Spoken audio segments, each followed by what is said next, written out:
हिंदी में यूपीएससी की तैयारी से संबंधित प्रोग्राम्स को देखने के लिए सब्सक्राइब करें study IQ IAS Hindi. Hello दोस्तों, मैं मनोज कुमार आप सभी लोगों का स्वागत करता हूं आपके अपने channel study IQ IAS Hindi पर।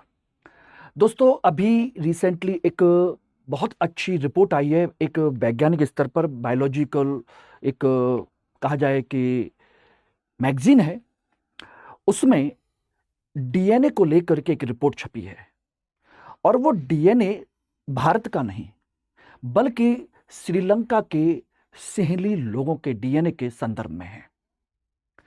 और उस रिपोर्ट के माध्यम से ऐसे तथ्य चौंकाने वाले उभर कर के सामने आए हैं कि जिनका संबंध आप सीधे सीधे रामायण से लगा सकते हैं।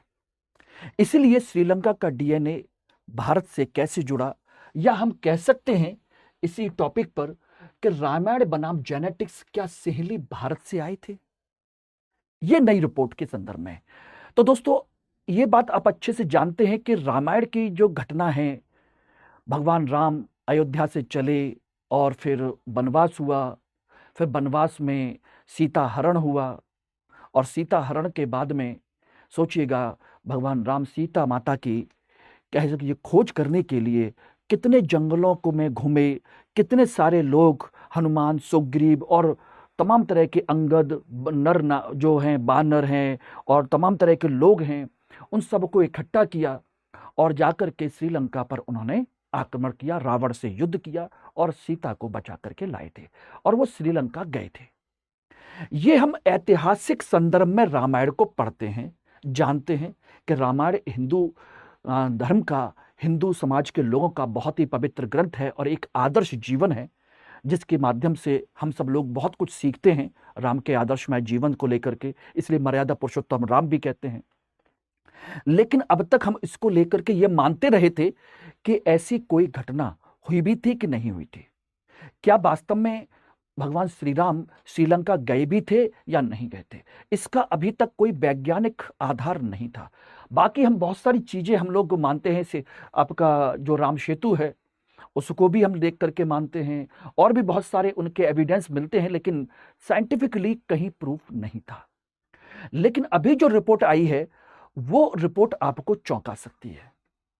हालांकि डायरेक्ट बहुत सारी चीजें उसमें ऐसी हैं जो आपको चौंका भी सकती है और नहीं भी चौंका सकती। तो उन सभी चीजों के बारे में आज हम चर्चा करेंगे और आपको इसको लेकर के सभी ऐतिहासिक, सांस्कृतिक सभी पहलुओं की और वैज्ञानिक सभी पहलुओं की जानकारी मिलेगी। तो चलिए इस मुद्दे पर हम चर्चा करते हैं और सभी लोग इस वीडियो को जरूर लाइक, शेयर और सब्सक्राइब जरूर करिएगा, जिससे कि ये ज्यादा से ज्यादा लोगों तक पहुंचे और ज्यादा से ज्यादा लोगों तक पहुंचने पर इसको वो चीजें लोगों तक पहुंचनी चाहिए जो हम लोग जानते हैं और जो मानते हैं और जो प्रूफ हो रहा है उसको लेकर के। तो उसके सभी पहलुओं को हम लोग इस पर चर्चा कर रहे हैं। तो सबसे पहले तो आप लोगों को मैं बता दूं कि स्टडी IQ IAS आप लोगों के लिए प्रतिज्ञा सामान्य अध्ययन का फाउंडेशन बैच लॉन्च कर रहा है और यह बैच दोस्तों 7 जुलाई से शुरू हो रहा है 2026 के लिए, लेकिन 2027 के लिए और 2028 के लिए सेपरेट बैचेस भी हैं और ये बैचेस आपको इंग्लिश, हिंदी और इंग्लिश तीनों लैंग्वेज में है, ठीक है ना। तो इस संदर्भ में आप MK लाइव कोड यूज करके अभी हाल फिलहाल मात्र 9,999 रुपए में इस बैच को ज्वाइन कर सकते हैं। यहां से आपके बैच की शुरुआत होती है। बाकी इसमें अलग अलग फीचर्स के हिसाब से आपके अलग अलग प्राइस भी हैं, लेकिन ये एक ऐसा बैच है जिसमें आप घर बैठे अपनी तैयारी को कर सकते हैं प्रॉपर गाइडेंस के साथ में, ठीक है ना। तो जल्दी कीजिए इसको। और अब जो हम बात कर रहे हैं वो है श्रीलंका के सिंहली को लेकर के जो नया शोध किया गया है। वो क्या सिंहली भारतीय हैं या श्रीलंका के स्थानीय लोग हैं, इसके संदर्भ में एक रिपोर्ट आई है।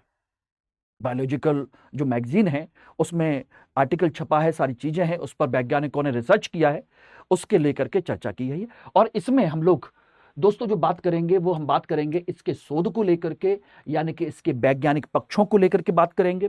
हम सिंहली जनजाति, सिंहली जाति को लेकर के चर्चा करेंगे, उनकी जाति को लेकर के, उनकी भाषा को लेकर के, और उसके बाद में हम भारत से उसके संबंध को देखने की कोशिश करेंगे कि भारत से क्या संबंध है और किस तरीके का संबंध है। और जब आप सुनेंगे तो आप रियली में शॉक्ड रह जाएंगे, रियली में शॉक्ड रह जाएंगे।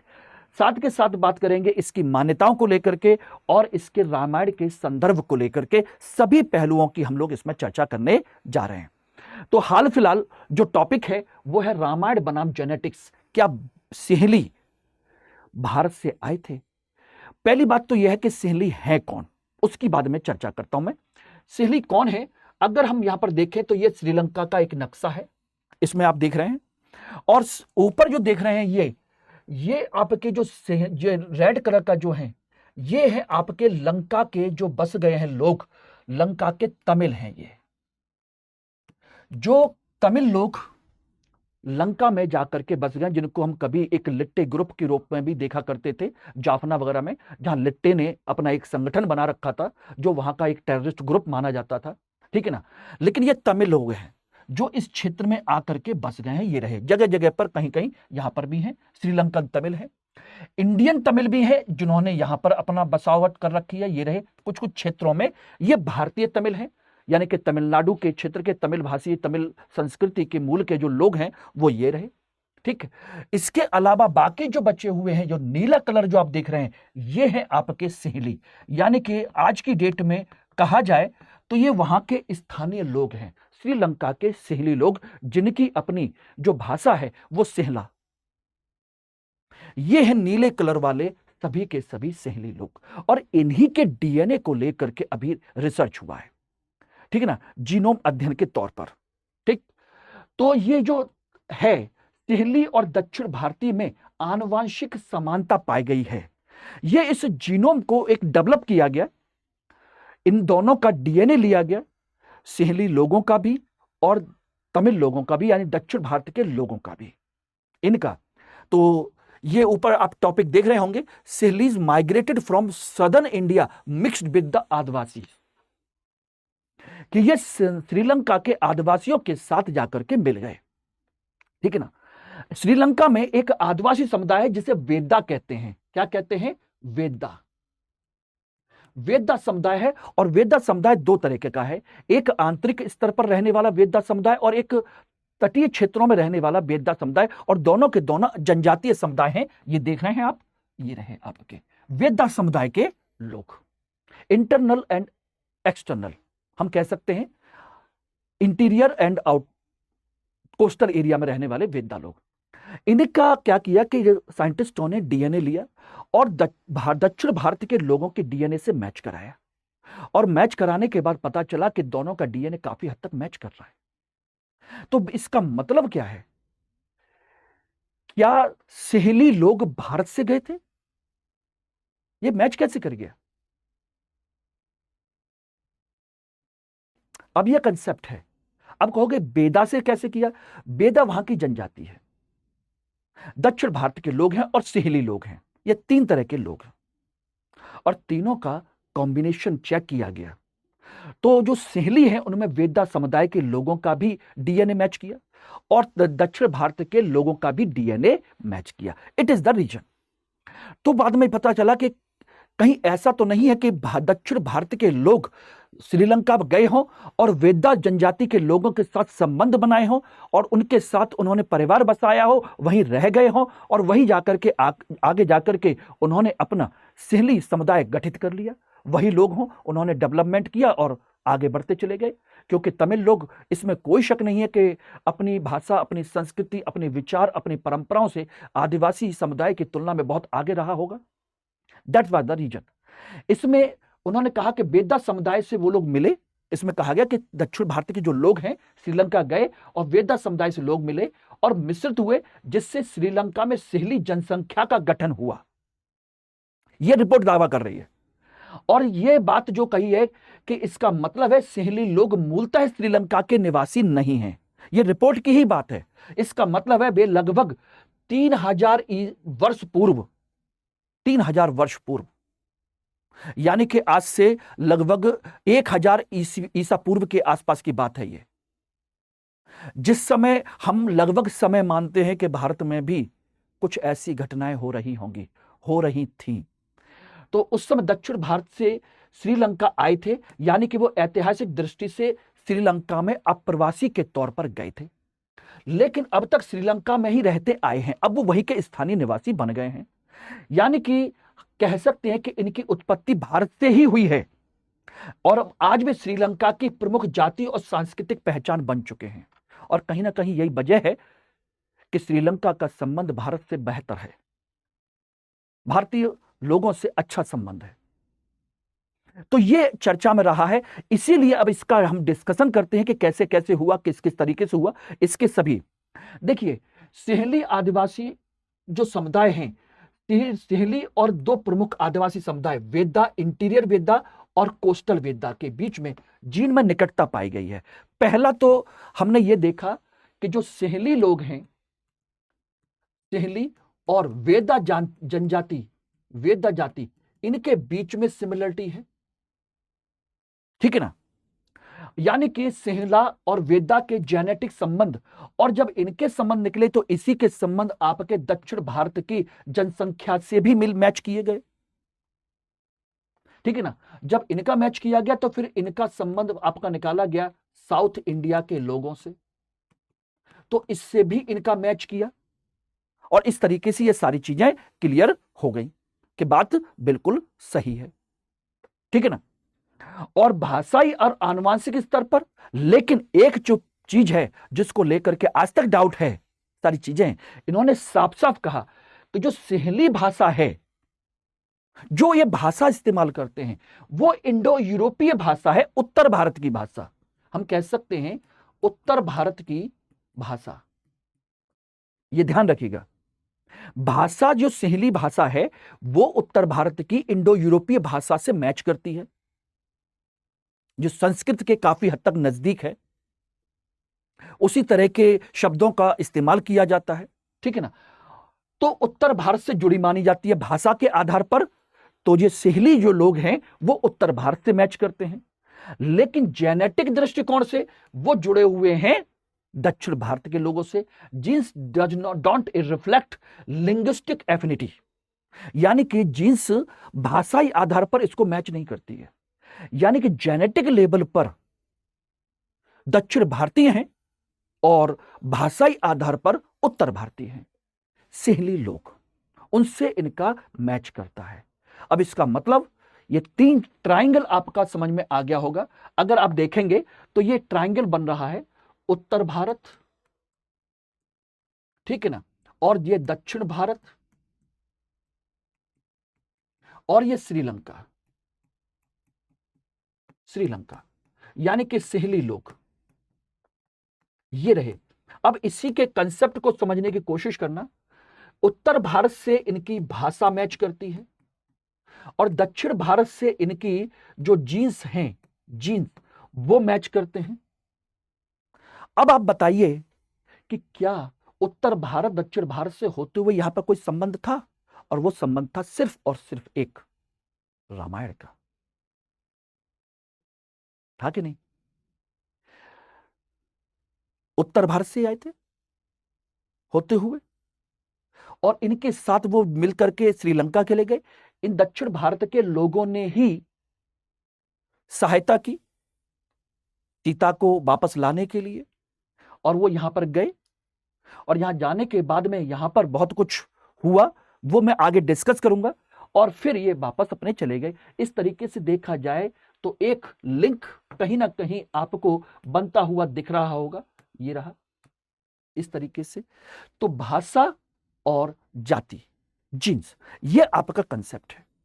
अब यहां पर हम बात करें तो इनके साइंटिफिक अप्रोच को लेकर के इसमें क्या क्या हुआ, क्या क्या चीजें ली गई थी।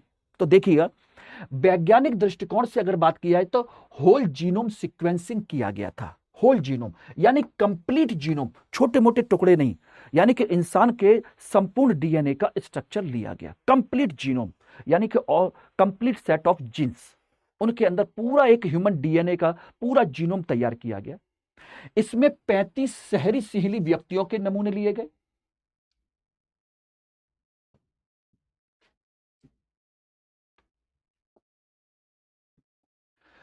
इसमें 35 शहरी व्यक्तियों के, सिंहली व्यक्तियों के लिए गए। 19 आदिवासी समुदाय के, जिसमें 5 इंटीरियर वेदा थे, वेदा, और 14 कोस्टल वेदा थे। ये रहे, ये भी वेदा हैं, इनके भी लिए गए। उसके अलावा 35 तमिल व्यक्तियों का जीन के डाटा लिए गए और इस तरह से ये करने के बाद में इसे इंडिया में नहीं किया गया, यूके में सबसे पहले सीक्वेंस बनाया गया और 1000 जीनोम प्रोजेक्ट के डाटा से जोड़ा गया। इसको 1000 जीनोम के साथ में इनको लिंक किया गया और इसमें जो टेक्नोलॉजी इस्तेमाल की गई वो थी genetic clustering technology. DNA analysis से इसका निष्कर्ष निकाला गया, यानी कि उनके क्लस्टर्स बना करके और इनका एनालिसिस करके डीएनए का कंप्लीट पूरा का पूरा स्ट्रक्चर डिफाइन किया गया और उसके बाद ये रिपोर्ट आई। ठीक है ना। अब इस रिपोर्ट के बाद में दो तरह की चीजें आपके सामने दिखाई देती हैं और अच्छे से समझिएगा। दो तरह की चीजें, एक कि पहले जो मानते थे कि सिंहली लोग उत्तर या उत्तर पश्चिम भारत से आए थे, यह माना जाता, मतलब वो लोग मानते तो थे कि सिंहली लोग यहां के नहीं है, ये उत्तर भारत से आए हुए लोग हैं या उत्तर पश्चिम से आए हुए लोग हैं। लेकिन अब इसके बाद कहने लगे कि नहीं, ये दक्षिण भारत से आए और यहां के आदिवासियों से मिश्रित हो गए। अब ये नई अवधारणा सामने आ गई, ये मान्यता बदल गई। अब दूसरा, सिंहली भाषा इंडो यूरोपीय भाषा है, ये तो मानते थे और इसीलिए उनकी उत्पत्ति उत्तर भारत से मानी जाती थी। यानी कि पहले भाषा की वजह से हम ये मानते थे कि उत्तर भारत से आए हुए लोग ही हैं जो यहां आकर के बस गए, क्योंकि इसी वजह से उनकी भाषा मैच कर रही है। लेकिन उन्होंने कहा कि भाषा और जीन का तालमेल जरूरी नहीं होता, सिंगला भाषा की उत्पत्ति उत्तर से हो सकती है लेकिन लोग दक्षिण भारत से आए थे, यह कंफर्म है। तो इसका मतलब हो गया कि पहले हम जो मानते थे कि सिंहली लोग उत्तर भारत से आए थे क्योंकि उनकी भाषा मैच करती है, इंडो यूरोपीय भाषा, इसलिए यह सारा कंसेप्ट आपने देख लिया। ठीक है ना, क्लियर हो गया। अब इसके बाद हम आगे चर्चा करते हैं। तो यह तो क्लियर हो गया कि सिंहली लोगों का संबंध भारत से है, भाषा के आधार पर उत्तर से और जीन्स के आधार पर, जाति के आधार पर, प्रजाति के आधार पर दक्षिण भारत से, और उसका भाषा से कोई संबंध जरूरी नहीं हो सकता। ठीक है ना। अब इसी बात से यह संबंध स्थापित होता है कि आखिर ये कब और कैसे आए होंगे और किस तरीके से आए होंगे, इसको लेकर के अब इसको लेकर के हम रामायण और अन्य चीजों के संदर्भ में प्रसंगों को हम देख सकते हैं और दो कहानियां में, दो प्रसंग आपके साथ में चर्चा करूंगा मैं, जस्ट टू।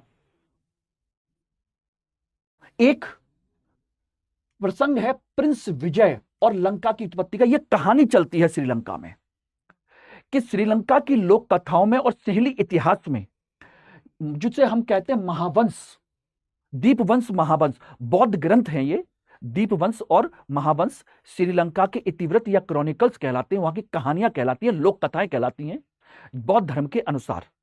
दीपवंश महावंश दोनों बौद्ध ग्रंथ है। उस महावंश में एक कथा है प्रिंस विजय की, ठीक है ना, के अनुसार एक भारतीय राजकुमार विजय नाम से दक्षिण भारत से श्रीलंका आया था लगभग 500 ईसा पूर्व।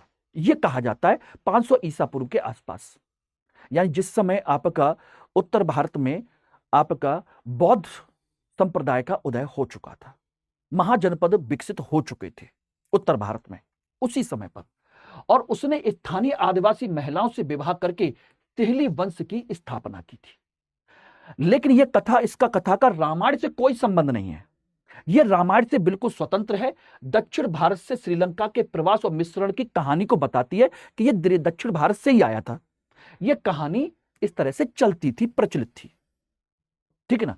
अब इसका मतलब है कि कहीं ना कहीं कुछ कुछ ऐसी चीजें जो कहानी प्रचलित है कि एक राजकुमार आया था, इसने शादी की, यहीं पर बस गया, उनके वंशज ही सिंहली कहलाते हैं, ये कहीं ना कहीं लगता है कि बात सही हो सकती है। और इसमें कहा गया कि दक्षिण भारत से ही आया था, उत्तर भारत से नहीं। लेकिन लोग विश्वास नहीं करते किससे कहानियों पर, जब तक उसका साइंटिफिक प्रूफ ना मिले, ठीक है ना। अब बात आती है रामायण का कंसेप्ट क्या है। रामायण में लंका और दक्षिण भारत का संबंध। अब रामायण में मुझे बताने की आवश्यकता नहीं है कि रामायण में क्या हुआ था, आप अच्छे से जानते हैं कि मैंने कहानी सुनाई भी थी कि सीता के हरण के बाद राम सीता की खोज करने के लिए उत्तर भारत से दक्षिण भारत की तरफ आए थे। राम दक्षिण भारत में तमिलनाडु के तटों पर रामेश्वरम में आए थे और वहां पर लंका की ओर बढ़े थे, ये बताया है। और उन्होंने बानर सेना का गठन किया था। और बानर सेना कोई और नहीं, विद्वान मानते हैं कि बानर सेना कोई और नहीं थी बल्कि आदिवासी, वहां के द्रविड़ और आदिवासी जनजाति मूल के लोग थे, के रूपक हो सकते हैं, जो दक्षिण भारत में जनजातियां रहती थी। उनके कबीले होते थे, उन लोगों से सहायता मांगी और फिर उन लोगों ने यहां पर सहायता की। ठीक है ना, ये आपका कंसेप्ट हो सकता है। ठीक है ना, तो इन प्रसंगों से पता चलता है कि दक्षिण भारत और लंका के बीच ऐतिहासिक सांस्कृतिक संपर्क प्राचीन काल से था। और फिर श्रीलंका पहुंचे, पुल बनाया, सेतु बंद किया, और बांधने के बाद में लंका पहुंचे, उनको हराया। हराने के बाद में अब आप अच्छे से जानते हो कि रावण को तो मार दिया, वहां का राज्य किसको दे दिया? उसके भाई विभीषण को। और विभीषण राम का भक्त था, उनकी प्रभाव में रहता ही था, ये बात आप अच्छे से जानते भी हैं। और जब उनके प्रभाव में रहता था तो जब शासक बना दिया, तो क्या वो उत्तर भारत की राम की जो परंपरा है, रामायण की जो परंपरा है, भारतीय संस्कृति, उत्तर भारतीय संस्कृति की जो परंपरा है, क्या उसी परंपरा का पालन वो नहीं करेगा? स्वाभाविक सी बात है, वो करेगा। और उसने किया भी था विभीषण ने। लेकिन विभीषण के जो संबंध हैं, सांस्कृतिक संबंध, आपको क्या लगता है वो उत्तर भारत के होंगे या दक्षिण भारतीय होंगे? वो राम का भक्त था, राम की परंपरा का, विष्णु का उपासक। तो स्वाभाविक सी बात है उसके सांस्कृतिक संबंध होंगे, भाषाई सांस्कृतिक जो संबंध होंगे वो होंगे कहां से? उत्तर भारत से। वहां पर उनका आना जाना भी था। कहते हैं कि वो भी आए थे अयोध्या में, जब राम का फिर राज्याभिषेक किया गया बाद में, वो भी आए थे वहां पर। ठीक है ना, लेकिन जब सेतु बंद हो गया तो क्या दक्षिण भारत और श्रीलंका के बीच में आना जाना नहीं हुआ? और कौन आएगा जाएगा? किसके लिए इजी एक्सेसिबिलिटी होगी? वहां के स्थानीय निवासियों के लिए। क्या सभी वानर सेना वापस आ गई थी? नहीं, कुछ लोग वहां पर रह गए, उन लोगों ने अपने संबंध बनाए, परिवार बनाया, सारी चीजें की और वहीं बस गए, वहां के आदिवासी समुदाय के साथ में, उन लोगों के साथ में। हो सकता है, ऐसा संभावना है। ठीक है ना, तो कुल मिलाकर के ये बात निकल करके सामने आई, ये सारी चीजें। अब बात आती है इसके साथ में आगे। अब इसके अध्ययन पर हम चर्चा करें तो क्या इसकी और भी चीजें निकल करके सामने आ सकती हैं? तो देखिए, रामायण में जो वर्णित स्थिति है, अयोध्या से लंका तक की यात्रा उन्होंने समुद्र पार किया, ये कंफर्म है।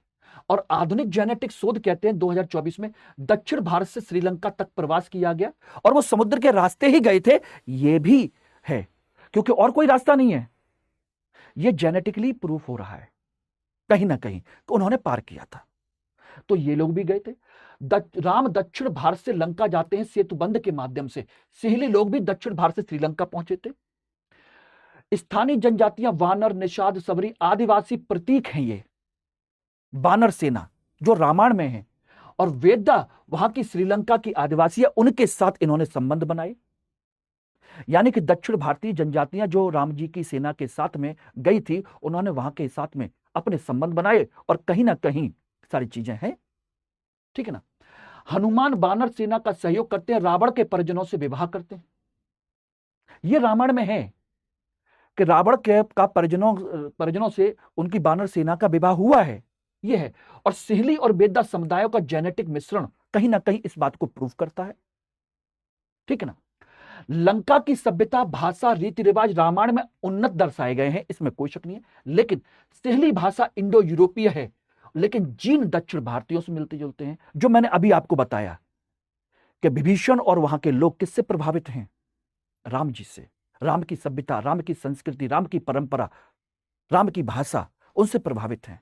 तो स्वाभाविक सी बात है, उन्होंने उस परंपरा को अपनाया, लेकिन संबंध किससे रखे? इन लोगों से। क्या दक्षिण भारत में आर्य संस्कृतिकरण नहीं हुआ? वहां भी हुआ। लेकिन एक संबंध है, एक समस्या है। हम रामायण की बात करते हैं तो रामायण के अनुसार और जो विद्वान है उनके अनुसार यह माना जाता है कि रामायण की जो घटना हुई है वो आज से 5000 वर्ष पूर्व हुई है, ऐसा माना जाता है। जबकि ये कहते हैं कि 3000 वर्ष पूर्व है, यानी कि 1000 ईसा पूर्व के आसपास, और ये इसके 3000 ईसा पूर्व के आसपास ये लोग विद्वान मानते हैं। लेकिन आधुनिक शोध जो कहते हैं रामायण के संदर्भ में, आज के जो एविडेंस मिलते हैं वो भी लगभग इसी के संदर्भ बताते हैं कि 3000 वर्ष पूर्व की ही घटना है, यानी कि लगभग 1000 के आसपास। हम इतिहास में भी पढ़ते हैं तो हम उत्तर वैदिक काल के समय में हम महाकाव्यों को देखते हैं, यानी कि जब वैदिक आर्यों का, उत्तर वैदिक आर्यों का विकास हो रहा था, उसी समय रामायण महाभारत जैसे महाकाव्य रचे गए और उस समय की घटना वो उसको मानते हैं। यानी कि महाजनपद काल से थोड़ा सा पहले और उत्तर वैदिक काल का अंत, वो समय है आपके किसका, रामायण और महाभारत के जैसे महाकाव्यों का। उसी को महाकाव्य युग कहा जाता है। तो आधुनिक जो विद्वान है वो भी कहते हैं कि जो 5000 साल का पुरानी घटना नहीं है, बल्कि रामायण घटना 3000 साल के आसपास की ही है, 3000 वर्ष पूर्व ही है। यानी कि दोनों का समय का लगभग एक जैसा दिखाई देता है। और यहां पर उन्होंने जो सांस्कृतिक प्रतीक है विजय, धर्म और न्याय का संघर्ष, उसके लिए गए थे, और यहां पर मानव प्रवास, मिश्रण और विकास का वैज्ञानिक प्रमाण है। यानी कि यहां पर केवल कहानी है, किस्सा है, कोई साइंटिफिक प्रूफ नहीं था, और यह बाकायदा एक साइंटिफिक प्रूफ है, बिल्कुल साइंटिफिक प्रूफ है। ठीक है, मैं उम्मीद करता हूं कि आपको यह सारी चीजें क्लियर हो रही होंगी। तो इस वजह से यह हो सकता है, लेकिन हम श्योर नहीं कहते हैं। ये जो जेनेटिक स्टडी है ये इस बातों को बिल्कुल भी स्पष्ट नहीं करती है कि रामायण थी कि नहीं थी, सांस्कृतिक परंपरा थी, लेकिन जेनेटिकली उसको प्रूफ नहीं करती है, क्योंकि उसके कोई स्पष्ट एविडेंस इसमें नहीं है। लेकिन हां, जेनेटिक पॉइंट ऑफ व्यू से हम कहें तो इसकी संभावना है, इसकी संभावना है। ठीक है ना। तो जो रामायण है, महाभारत है, सारी चीजें हैं। अब आप समझ सकते हैं कि क्या क्या चीजें हैं, किस तरह की चीजें हैं। ठीक है ना। तो दक्षिण भारत में लंका से संबंध हुए, इसमें कोई शक नहीं है। अवधारणाएं मिलती हैं, मानव प्रवास और उनके मिश्रण की अवधारणाएं मिलती हैं। जेनेटिक स्टडी इस बात को प्रूफ करती है, इसमें कोई शक नहीं है। लेकिन रामायण की घटना अपनी जगह पर है और ये अपनी जगह पर है। हम लोग अगर माने तो कह सकते हैं कि ऐसा हुआ होगा, हम लोग मान सकते हैं कि ऐसा हुआ होगा।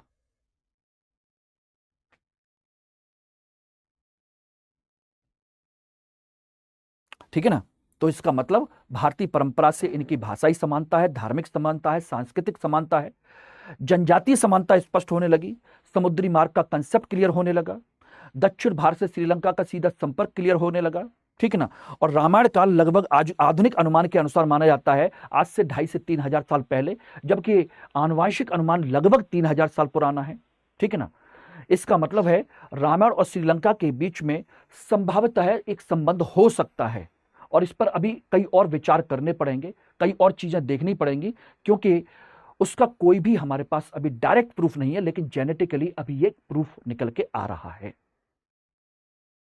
ठीक है ना। इसलिए तो मैं उम्मीद करता हूं कि इस तरह के और अध्ययन होंगे तो शायद हो सकता है कि रामायण की जो कहानी है, घटना है, सारी चीजें हैं, वो भी प्रूफ हो जाएं। ऐसे ही कुछ लिखा नहीं गया। अगर कभी भी रामायण जैसी घटना नहीं हुई थी तो ऋषि मुनियों ने, विद्वानों ने, वेद व्यास ने या आपके वाल्मीकि ने इस तरह की चीजें उत्तर भारत में रह करके कैसे लिख दी कि श्रीलंका जैसी कोई जगह है, कैसे लिखा। ठीक है ना। चलिए अब इस पर यूपीएससी के पॉइंट ऑफ व्यू से क्या क्वेश्चन बन सकता है। सिहली भाषा द्रविड़ भाषा परिवार से संबंधित है। वेदा समुदाय श्रीलंका का आदिवासी समुदाय है। जेनेटिक अध्ययन के अनुसार सिहली और वेदा समुदायों के बीच आनुवंशिक समानता पाई गई है। सही कथनों का चयन कीजिए, केवल 1 और 2, केवल 2 और 3, 1 और 3, 1 और 1, 2, 3। तो बताइए क्या हो सकता है। तो दोस्तों इसमें देखा जाए तो सिहली भाषा द्रविड़ भाषा परिवार की नहीं है, बल्कि इंडो यूरोपीय भाषा परिवार की है, इसलिए यह गलत है। और यह गलत है, इसका मतलब यह भी गलत, यह भी गलत, यह भी गलत। आंसर हो गया 2 और 3। ठीक है ना। और दूसरा क्वेश्चन आपके GS first paper society, history and culture, निबंध और multi disciplinary interdisciplinary analysis point of view से किसी भी संदर्भ में पूछा जा सकता है। रामायण और आधुनिक जेनेटिक शोधों में दक्षिण भारत से श्रीलंका के संबंधों को लेकर उल्लेखनीय समानता पाई जाती है। इस कथन की समालोचना कीजिए। 250 शब्दों में उत्तर दीजिए। इसी तरह के क्वेश्चन आपसे यूपीएससी में पूछे जाते हैं और नंबर फिर बूम करके आते हैं, और जब तक ये पढ़ोगे नहीं तब तक नंबर आएंगे नहीं। मेरे साथ बने रहने के लिए मुझे फॉलो कीजिए और हिस्ट्री ऑप्शनल बैच को ज्वाइन कीजिए, और जिसमें अभी आपका रिसेंटली बैच लॉन्च हुआ है, जिसमें आपके 10 तारीख तक आपका एडमिशन अभी हो सकता है। 15 तारीख नहीं, अंतिम तिथि जो है वो है 10 तारीख। 10 तारीख तक ये बैच में एडमिशन क्लोज हो जाएंगे। तो फटाफट 300 प्लस नंबर के लिए इस बैच को मेरे साथ ज्वाइन कीजिए, हिस्ट्री ऑप्शनल का प्रतिज्ञा बैच। अगर आप चाहते हैं प्रॉपर तरीके से 300 प्लस नंबर आए, तो आप समझ गए होंगे किस तरह की स्टडी करनी होती है। तो डेफिनेट सी बात है, जुड़िए और एम के लाइव कोड के माध्यम से मात्र 14,999 रुपए में इस बैच को ज्वाइन कर सकते हैं। बाकी कोई भी डाउट है तो मुझे यहां पर कनेक्ट कर लीजिएगा। ये नंबर है, मेल आईडी है, लेकिन इस बार कोड को जरूर यूज करिए जिससे आप डायरेक्ट मेरे ग्रुप से जुड़ सकें, ठीक है ना। लेकिन हाँ, एम के लाइव कोड इस्तेमाल करना मत भूलना, अन्यथा आपको डिस्काउंट नहीं मिलेगा। Thank you very much. Hindi में यूपीएससी की तैयारी से संबंधित प्रोग्राम्स को देखने के लिए सब्सक्राइब करें स्टडी IQ IAS हिंदी।